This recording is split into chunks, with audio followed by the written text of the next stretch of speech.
Me llamo Vera, y esta historia comienza cuando tenía apenas 17 años, con el corazón lleno de sueños y el alma envuelta en tules de esperanza. Crecí en un pueblito polvoriento del estado de Guanajuato, donde las estrellas se veían más cerca que las oportunidades. Desde niña soñaba con un hogar propio, con flores en las ventanas y una cocina donde el olor del pan horneado se mezclara con risas y música. Creía que el amor era suficiente para edificar un mundo. Entonces conocí a Clemente, un joven carpintero de manos callosas y ojos que brillaban como el mezcal bajo la luna. Nos enamoramos rápido, como si el tiempo nos estuviera persiguiendo. Me escribía cartas con dibujos de casas que él juraba construir con sus propias manos. Hablábamos de nombres para nuestros hijos, de pintar las paredes de azul celeste y de plantar una jacaranda en el patio. Me pidió matrimonio bajo una lluvia inesperada en la plaza del pueblo. Acepté sin dudar. Pensé que Dios me estaba regalando un comienzo bendecido, limpio de dolor.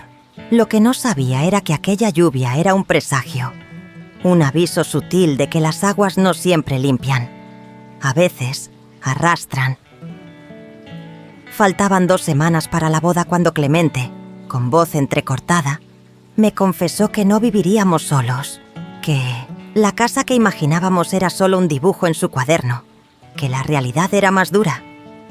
Viviríamos con sus padres, al menos por un tiempo.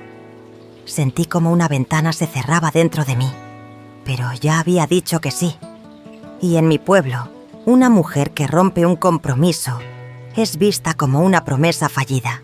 Me tragué la tristeza, me peiné con flores y caminé al altar como quien camina hacia un destino escrito por otros.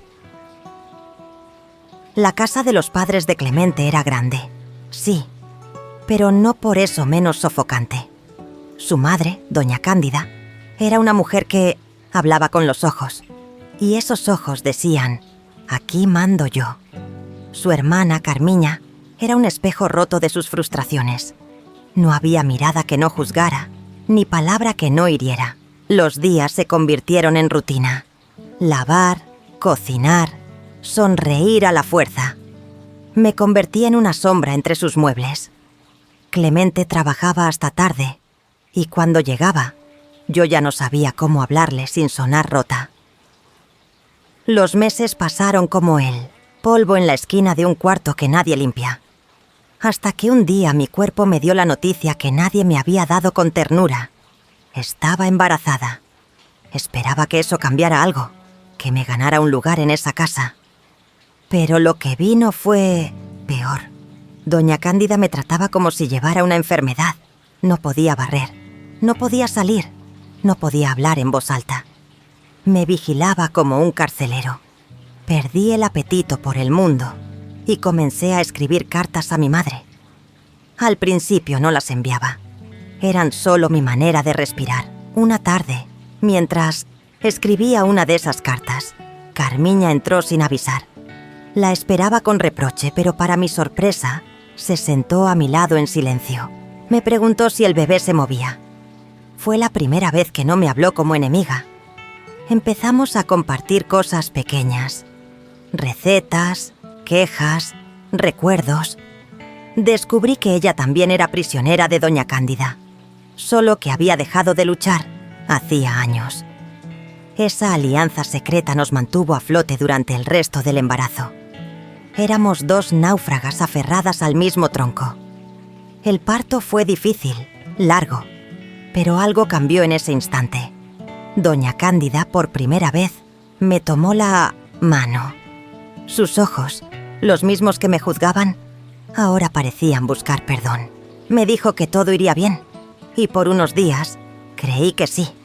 Llamamos al niño Olavo, a pesar de que ella quería ponerle el nombre del abuelo. Esa decisión trajo de vuelta el hielo a la casa, pero esta vez yo ya no era la misma. Algo dentro de mí había despertado con el llanto de mi hijo. No volvería a ser invisible. Los meses siguientes fueron duros. Clemente perdió su trabajo en una fábrica de muebles y la tensión creció como maleza. Pero una noche, Él me mostró un pequeño cofre donde guardaba dinero. Había estado ahorrando en secreto. Me abrazó y me dijo: «No me olvidé de nuestra casita, Vera. Solo estaba esperando el momento». Lloré como quien ve la orilla después de naufragar años. Era poco, pero era nuestro. Empezamos a buscar casas en renta lejos de la mirada de doña Cándida.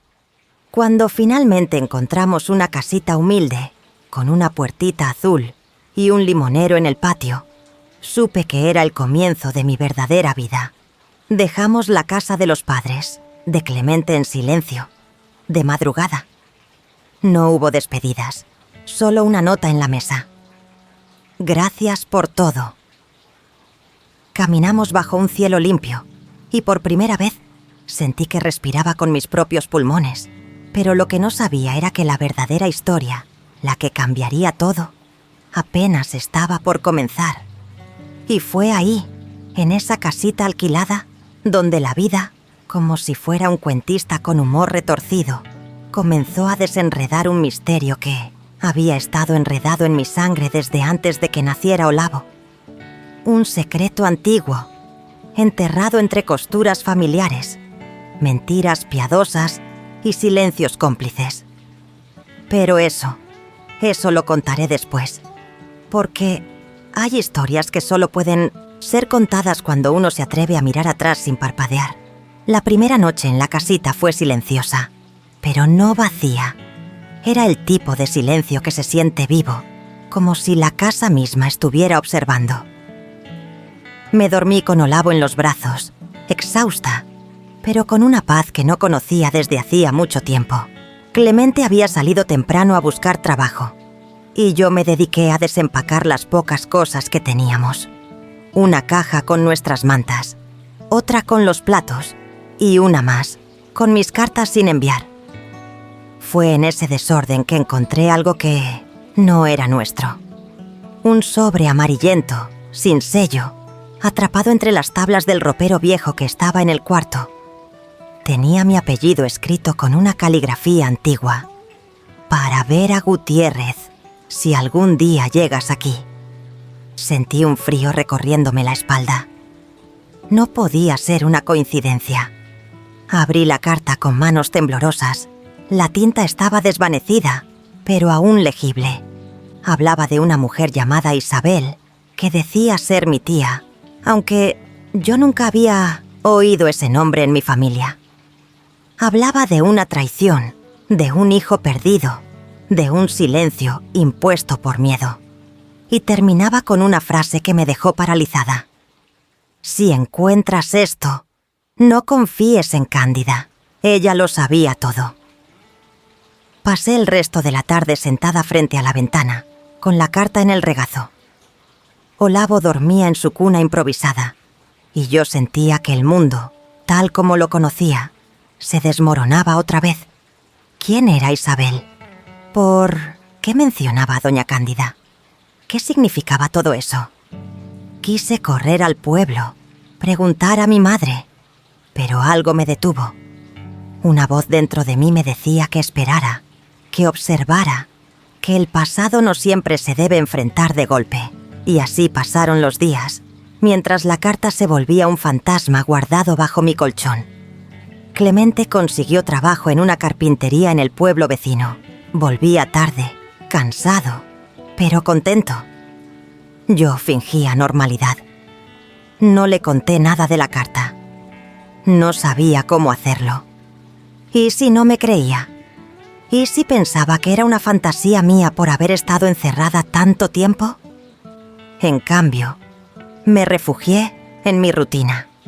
Cuidar de Olavo, limpiar la casa, escribir en mis cartas. Pero ahora, cada palabra que escribía tenía una sombra detrás. Empecé a notar cosas pequeñas que antes no me molestaban. Cómo Clemente evitaba hablar de su infancia. Cómo cambiaba de tema cada vez que mencionaba a su madre.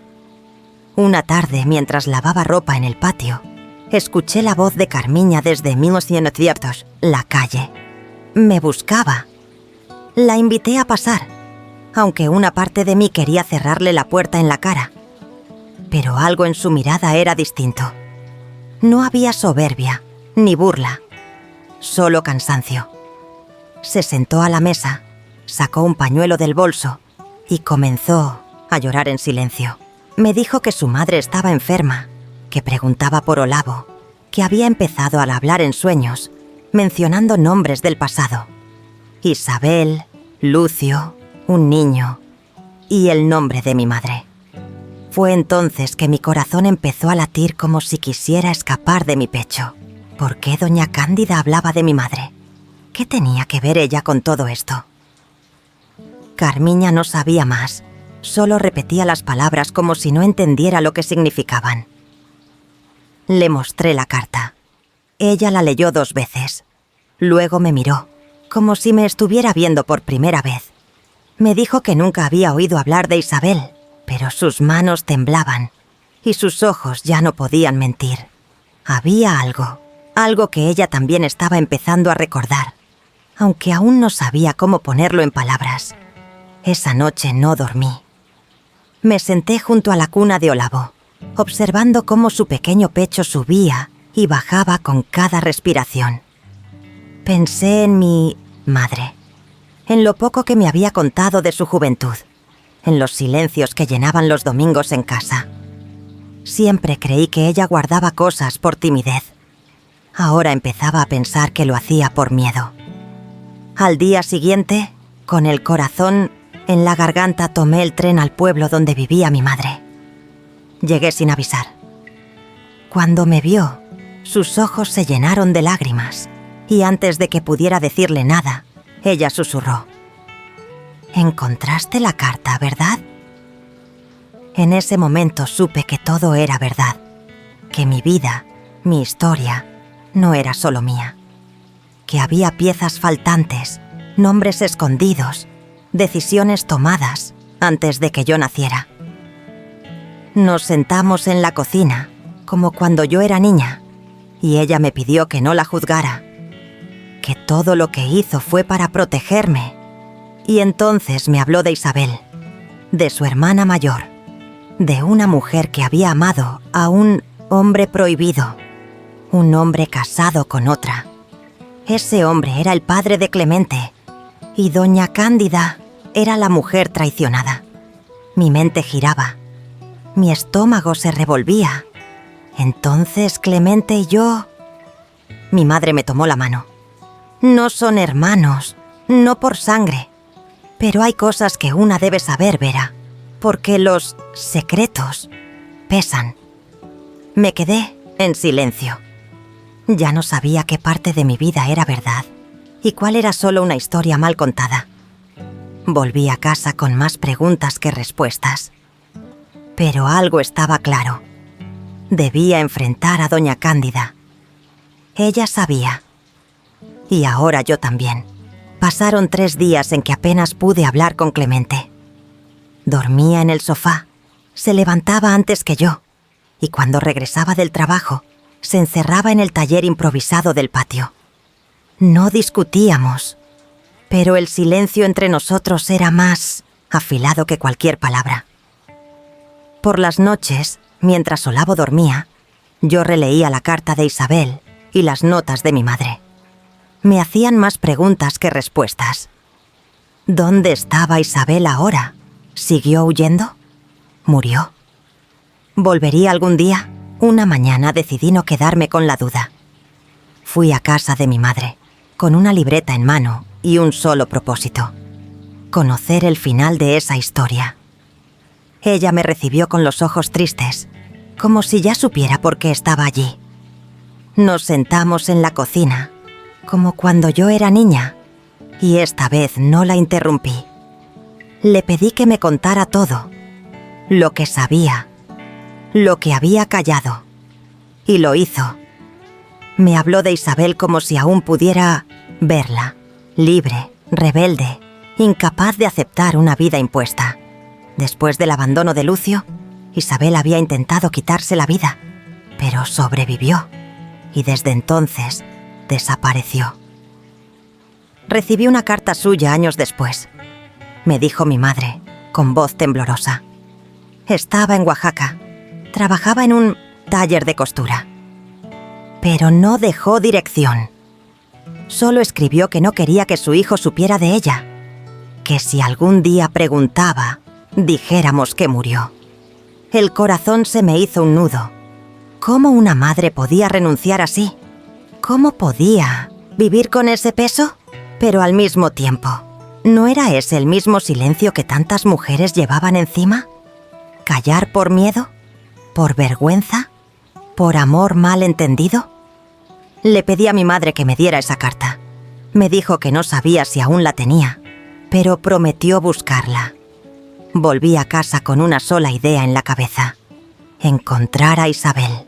No por Clemente, no por doña Cándida, sino por mí, por Olavo, porque la historia debía ser completa, porque merecíamos conocer nuestras raíces, aunque dolieran. Busqué en los papeles viejos de la parroquia, en el archivo municipal, en los registros de migración del Estado. Nadie supo darme razón. Pero al llegar a la biblioteca del pueblo, una mujer mayor que ordenaba periódicos viejos reconoció el nombre. Isabel Gutiérrez. ¿Era costurera?, me preguntó alzando las cejas. Sí, creo que salió en una nota hace unos años.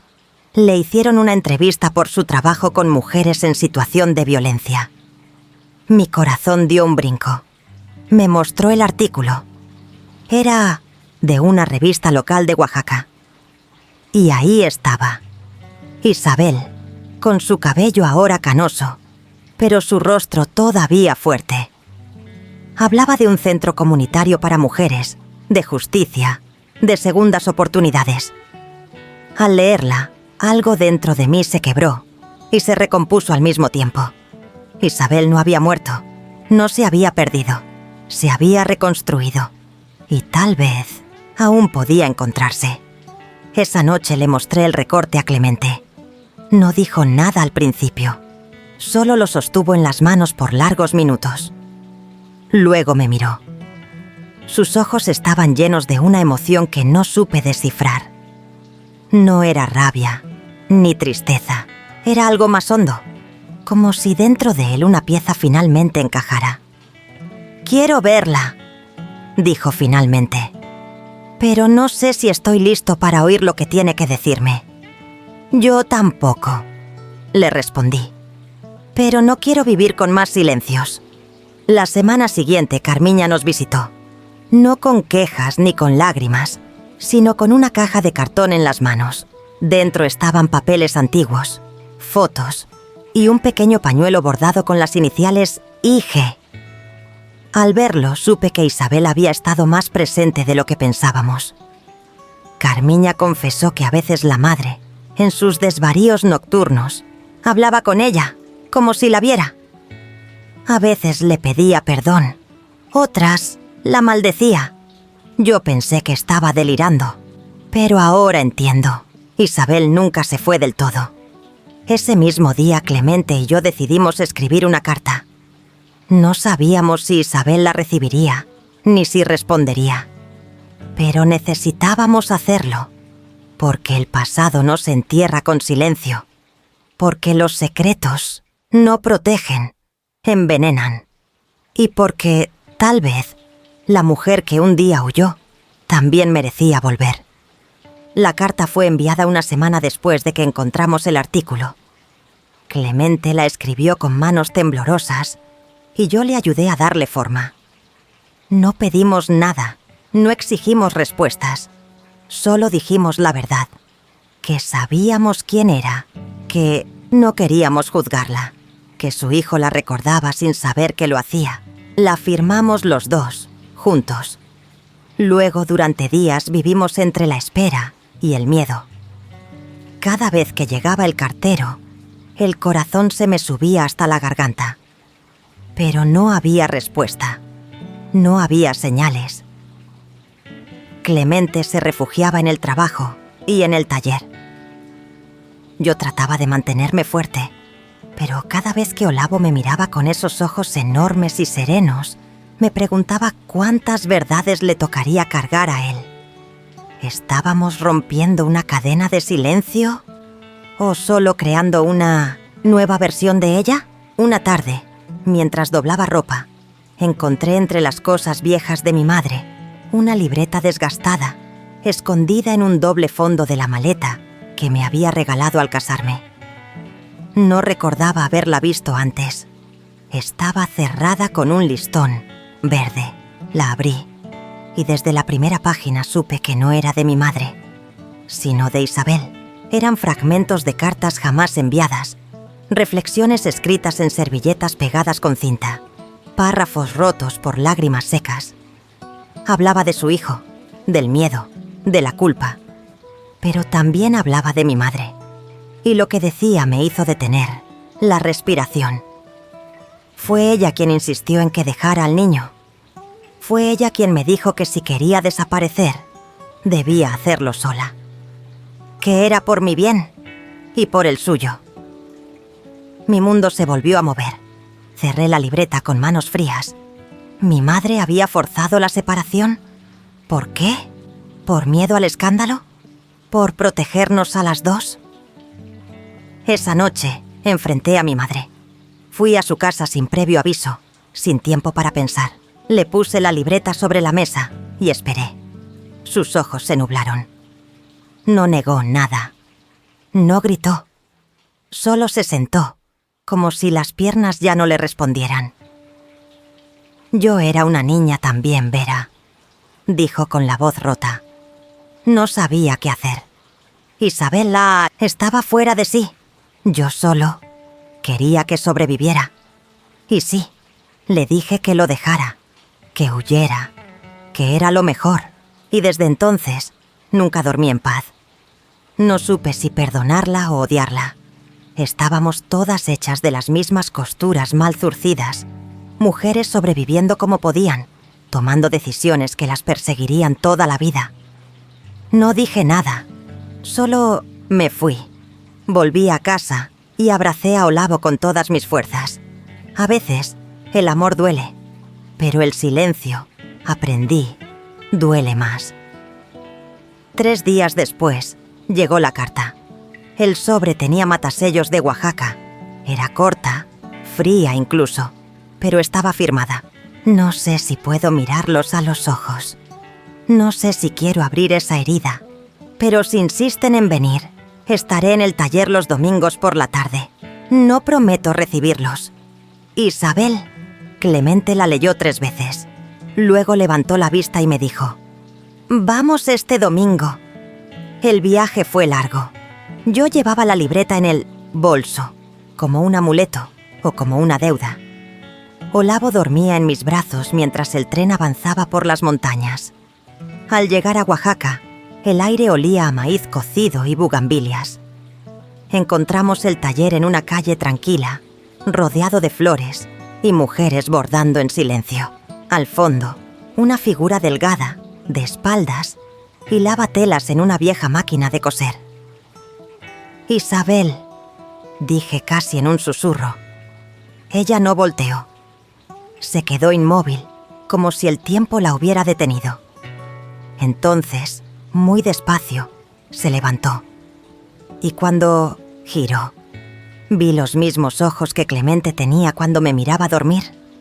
La historia aún no estaba completa, pero por primera vez teníamos todas las piezas. Isabel nos miró durante largos segundos, sin decir nada. El aire del taller era espeso, lleno de hilos suspendidos, de voces que no se escuchaban, pero se sentían. Clemente dio un paso al frente, pero se detuvo. Yo apretaba su mano con fuerza. Olavo se había dormido en el portabebés, como si intuyera que ese momento no era para él, sino para los adultos que arrastraban siglos de dolor. «No sé qué esperan que diga», murmuró Isabel con voz firme, aunque los ojos le temblaban. «No, queremos que digas nada que no quieras», dije sin soltar a Clemente. «Solo queríamos verte, ponerle rostro a la mujer que todos borraron, a la historia que nadie nos contó completa». Isabel bajó la vista, caminó hasta una silla junto a la ventana y se sentó con las manos en el regazo. Por un instante parecía más frágil de lo que imaginaba, pero también más entera, más real. Comenzó a hablar sin que se lo pidiéramos. Palabras lentas, como si eligiera cada una con cuidado. Nos contó cómo, después de abandonar a su hijo, vagó durante meses por pueblos del sur, que una vez intentó volver, pero se detuvo a mitad del camino, que nunca dejó de pensar en él, que odiaba a doña Cándida, pero también a sí misma. Nunca tuve la fuerza para ser madre, confesó. Y cuando la tuve, ya era tarde. Clemente no dijo nada. Solo la escuchaba con los ojos vidriosos. Yo lo miraba de reojo, temiendo que se quebrara. Pero no lo hizo. Solo respiraba hondo, como quien se prepara para un impacto que ya sabe que vendrá. Fue entonces cuando Isabel se detuvo. Nos miró de nuevo. Su boca se abrió para hablar, pero dudó. Luego bajó la mirada y murmuró: «No vine aquí solo a vivir en paz. Vine porque me buscaban, porque alguien más sabía mi historia y la estaba usando en mi contra. Me quedé helada. ¿Qué quieres decir? Un hombre vino hace unos años. Sabía quién era. Sabía de Clemente. Sabía de todo. Me chantajeó. Me hizo prometer que nunca los buscaría, que me mantuviera lejos. Yo acepté. Pero ahora veo que fue un error. Él era parte de esta historia también, y tenía más que perder si la verdad salía a la luz». Clemente se levantó de golpe. «¿Quién? Isabel», lo miró temblando. Tardó en decirlo, pero lo dijo. «Tu padrino, don Emiliano, el mejor amigo de Lucio». Sentí que el suelo se me iba. Don Emiliano era uno de los hombres más respetados del pueblo.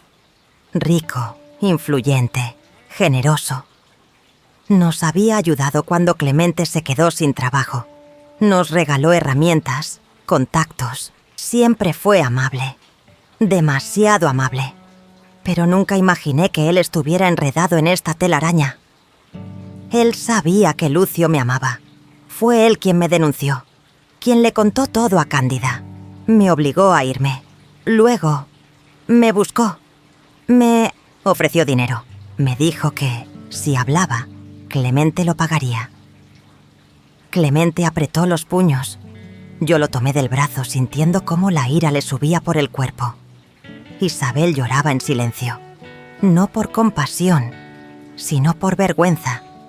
«Nunca quise esconderme de ti», le dijo.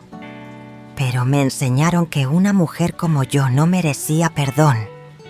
Entonces Clemente se arrodilló frente a ella, le tomó la mano y le dijo con una voz que me partió en 1000 pedazos: «No necesito que me pidas perdón, solo que no vuelvas a irte». Nos abrazamos los tres. Lloramos por lo que fue, por lo que no pudo ser y por lo que aún podía comenzar. Pero sabíamos que no todo estaba cerrado. Si lo que Isabel dijo era cierto, don Emiliano no era solo un villano oculto. Era la última pieza del rompecabezas. Y ahora sabíamos a quién enfrentar. Volvimos de Oaxaca con el corazón latiendo en otro ritmo. Isabel no quiso venir con nosotros. Dijo que necesitaba tiempo, que por primera vez en años su alma se había abierto y debía aprender a respirar con ella así, rota, pero viva. Nos prometió que escribiría. Clemente la abrazó como si estuviera despidiéndose de su infancia. Yo la abracé como se abraza a una mujer que entendió demasiado tarde que el mundo no perdona a las que se atreven a amar sin permiso.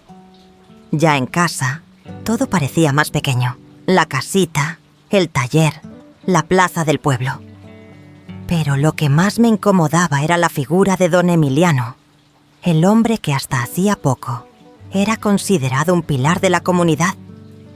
Me dolía haber confiado en él. Me enfurecía que se hubiera metido en una historia que no le pertenecía.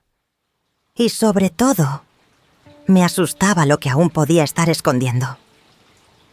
Clemente no decía mucho, pero lo veía construir muebles con más fuerza de la necesaria, como si cada martillazo llevara un nombre Una mañana, sin decirme nada, Clemente se vistió con su mejor camisa, se peinó con agua como cuando íbamos a la iglesia y salió sin despedirse.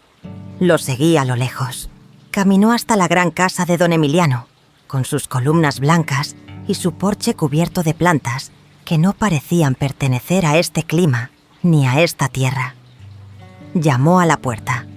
El propio Emiliano abrió, con su sonrisa falsa y su bastón de siempre. Al ver a Clemente, su expresión cambió. Ya no había amabilidad, solo un leve gesto de cálculo. Me escondí detrás del muro del jardín, con el corazón en la garganta. No escuché todo, pero vi los gestos. Vi cómo Clemente le mostraba la carta de Isabel. Vi cómo Emiliano intentó reír, luego negar, luego bajar la voz. Pero Clemente no se dejó.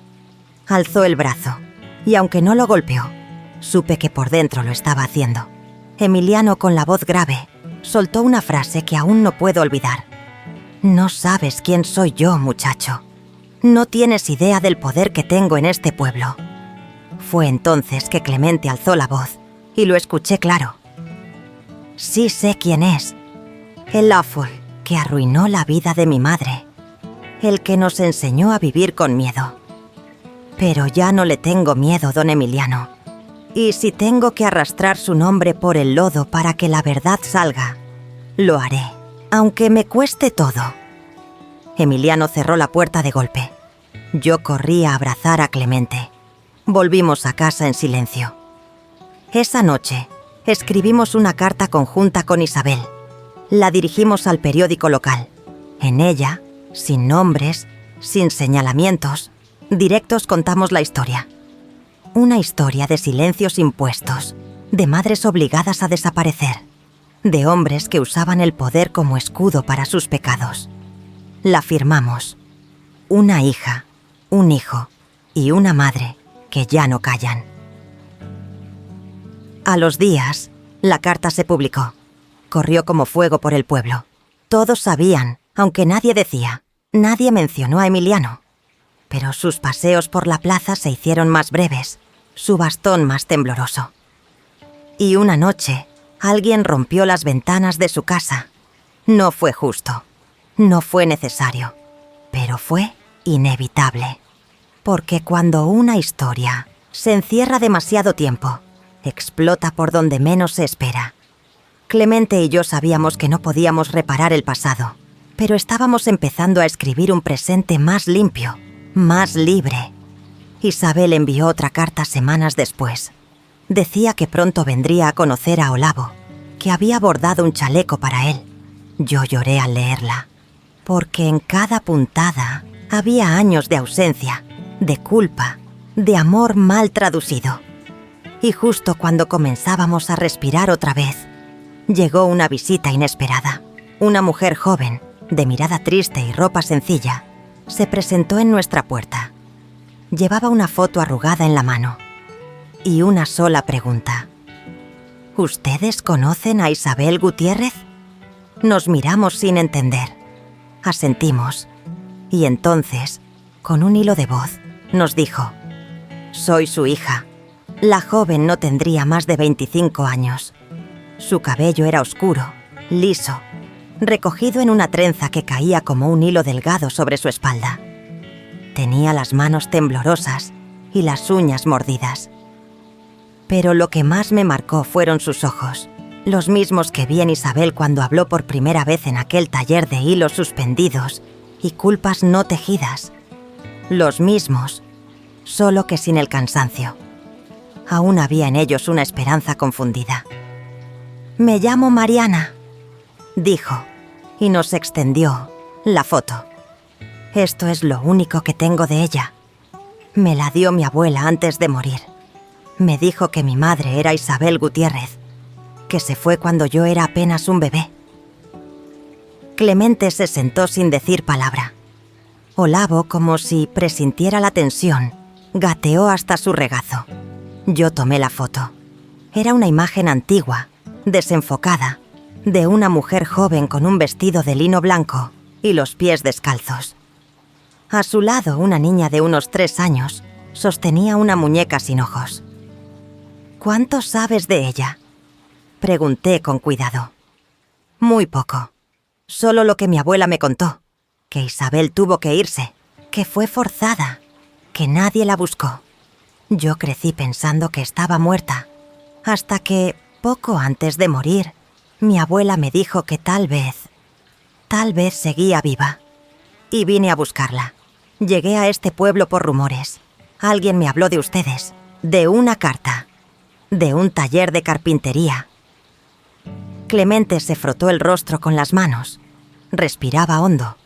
El mundo, otra vez, se movía bajo sus pies. «¿Y qué esperas de nosotros?», le pregunté sin dureza, pero con claridad. Mariana bajó la mirada. La sostuvo un segundo. Luego, con voz quebrada, respondió: «Nada. Solo saber si es cierto. Si está viva. Si alguna vez pensó en mí». El silencio se hizo espeso, como esa vez en Oaxaca. Solo que ahora no estábamos frente a Isabel. Estábamos frente a su pasado, su otro abandono, su otra historia inconclusa. Y teníamos que decidir qué hacer con ella. Clemente se levantó, tomó el abrigo del perchero y dijo: «Vamos». «¿A dónde?», pregunté. «A escribirle a Isabel.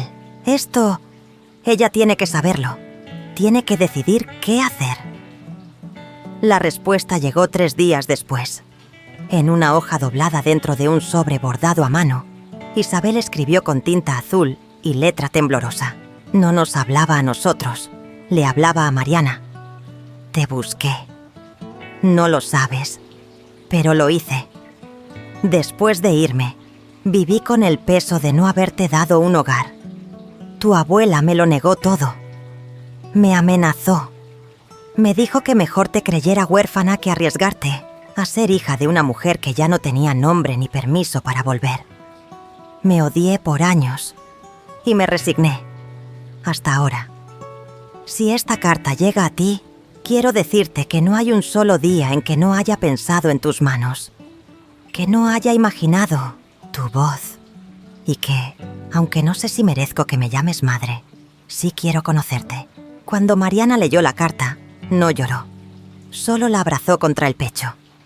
Luego nos miró con una media sonrisa y dijo: «No sé si podré perdonarla, pero quiero entenderla».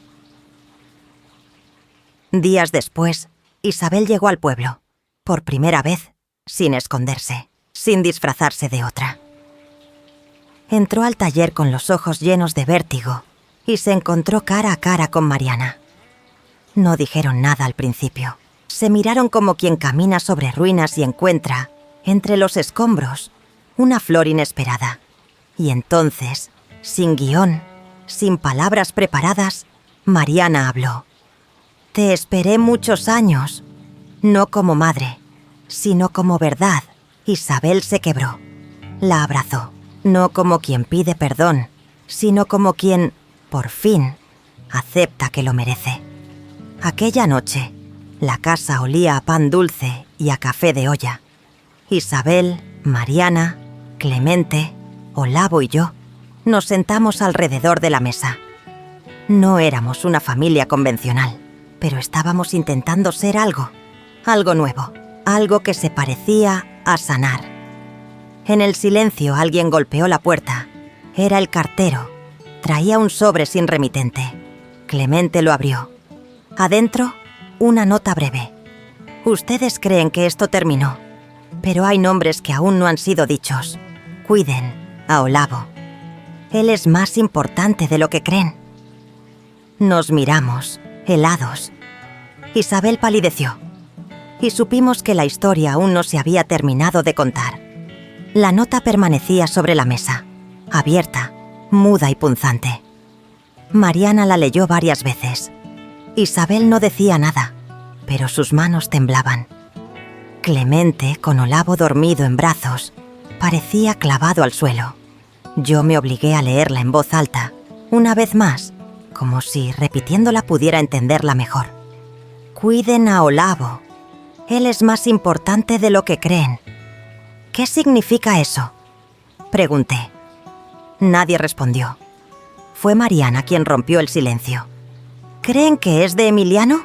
Isabel negó con la cabeza, muy despacio. No, él no escribe así. Él amenaza, pero no advierte. Entonces, dijo Clemente con voz grave, alguien más está metido en esto. Nos miramos sin saber por dónde empezar. Teníamos la sensación de haber derrumbado una pared, solo para descubrir que detrás había otra, más gruesa. Esa noche dormimos mal. Yo abrazaba a Olavo como si pudiera protegerlo con la fuerza de mis brazos. Pero el miedo no duerme, solo se disfraza. A la mañana siguiente, decidimos ir a la parroquia. Don Emiliano siempre tuvo una relación cercana con la iglesia local. Y sabíamos que muchos de sus secretos se cocían allí, entre misas, confesiones y registros antiguos.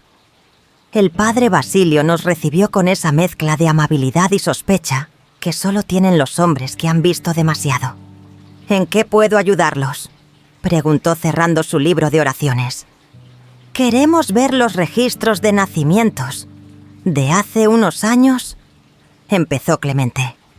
De cuando nació Olavo. El sacerdote frunció el ceño. Eso no es habitual. Tampoco lo es que un bebé esté en medio de amenazas, respondí. Basilio nos observó un largo rato. Luego, suspiró. Síganme. Nos condujo por un pasillo polvoriento hasta una sala con estantes de madera. Comenzó a buscar entre carpetas y libros hasta que encontró uno, encuadernado en cuero desgastado. Lo colocó sobre la mesa. Aquí están los registros del año en que nació Olavo. Clemente hojeó las páginas hasta encontrar la entrada. Olavo Gutiérrez Valdivia. Fecha, hora, lugar.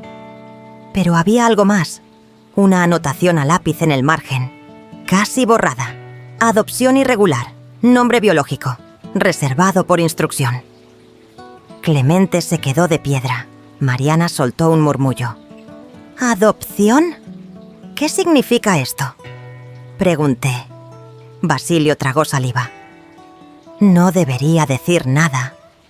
Pero si ya vieron eso, tienen derecho a saber. Se sentó frente a nosotros. Cuando ustedes recibieron a Olavo, hubo irregularidades. Alguien más tramitó los papeles. Un intermediario que nunca dio la cara. Todo fue aprobado en silencio. Pero yo estaba ahí. Vi el sobre con dinero. Vi la presión. Y vi el nombre que estaba tachado en el acta original. ¿Cuál nombre?, susurré. El padre bajó la voz, como si aún temiera que las paredes escucharan. Lucio Valdivia, el verdadero padre de Olavo. Sentí que el aire me abandonaba. Clemente se quedó inmóvil, los ojos clavados en el libro. Mariana soltó un jadeo. Isabel se apoyó en la pared. Tenía el rostro blanco como el papel. «No puede ser», susurró. «Lucio murió hace años». «¿Estás segura?», preguntó Mariana. «Lo vi muerto». «O eso creí». El padre Basilio asintió. «Grave. Yo lo enterré, pero nunca vi el cuerpo. El ataúd venía sellado. Fue Emiliano quien organizó todo». El silencio fue más espeso que nunca. Entonces Clemente, con una voz que no le conocía, dijo: «¿Y si Lucio no murió? ¿Y si todo esto es una mentira? ¿Y si alguien está usando a Olavo para proteger un secreto que va más allá de todos nosotros?» Nadie lo negó, porque por primera vez todos comenzamos a temer lo mismo. El viejo aserradero estaba en ruinas. Las paredes carcomidas por el tiempo, las vigas negras de humedad, el techo a medio caer. Aún olía a madera y a aceite viejo, a cosas que alguna vez fueron útiles, a otras que nunca debieron ser construidas. Llegamos justo después del atardecer. El cielo era una tela rojiza que se deshacía en silencio. No había nadie a la vista, pero sabíamos que nos estaban observando. Clemente entró primero, yo detrás. Caminamos sin hablar, con el corazón pegado a los talones. En el centro del galpón, una figura esperaba sentada sobre un banco de trabajo cubierto de aserrín. Y entonces lo vimos. Lucio no como lo recordaba Isabel, ni como Clemente lo imaginó. Era un hombre cansado, de barba larga, mirada hundida, manos marcadas por algo más que trabajo. Se levantó al vernos, caminó despacio. Tenía la sombra de un fantasma, pero los ojos vivos, como si llevara años esperando este momento. «Gracias por venir», dijo. Su voz era grave, pero rota. Clemente se quedó quieto. Yo me acerqué un paso, luego otro. «¿Estás vivo?», fue todo lo que pude decir. Él asintió. «Nunca morí. Solo me borraron». Lo que contó después fue como abrir una herida que había supurado en silencio durante décadas. Don Emiliano lo había traicionado. Le había tendido una trampa cuando supo que Lucio planeaba fugarse con Isabel. Lo acusó de robo, lo entregó a las autoridades y cuando las cosas se salieron de control, simuló su muerte. Pagó por un ataúd sellado, por papeles falsos. Leof ofreció una salida: desaparecer o hacer que Isabel y su hijo sufrieran las consecuencias. Lucio, cobarde o noble, no sabría decir. Aceptó. Pensé que al irme los protegería, pero fue una mentira más. Emiliano nunca quiso proteger, quiso borrar. Cuando supo que Clemente había encontrado a Isabel y que habían hablado, Lucio supo que el pasado volvería. Entonces envió la nota. Él fue la advertencia. ¿Y Olavo?, pregunté con la voz quebrada. Lucio se acercó a Clemente. Lo miró con una ternura que partía. «Es tu hijo, pero también es mi nieto». Clemente dio un paso atrás. «¿Qué estás diciendo?». Mariana tuvo a Olavo. Lo tuvo cuando aún intentaba encontrar su lugar en el mundo. Lo dio en adopción, pero yo supe, yo busqué, hice que llegara a ti, a ustedes, porque sabía que lo cuidarían, que sería amado, que rompería el ciclo. Me llevé las manos al rostro. Sentí que todo el aire del aserradero se había evaporado. Olavo, en su cuna en casa, dormía sin saber que era el eslabón más nuevo y el más puro de una cadena oxidada de mentiras. Clemente no dijo nada por un largo rato. Luego se acercó. Se puso frente a Lucio. Lo miró como quien mira a alguien que no sabe si amar o golpear, y le dijo: «No sé si podré perdonarte, pero no te voy a odiar. Ya no.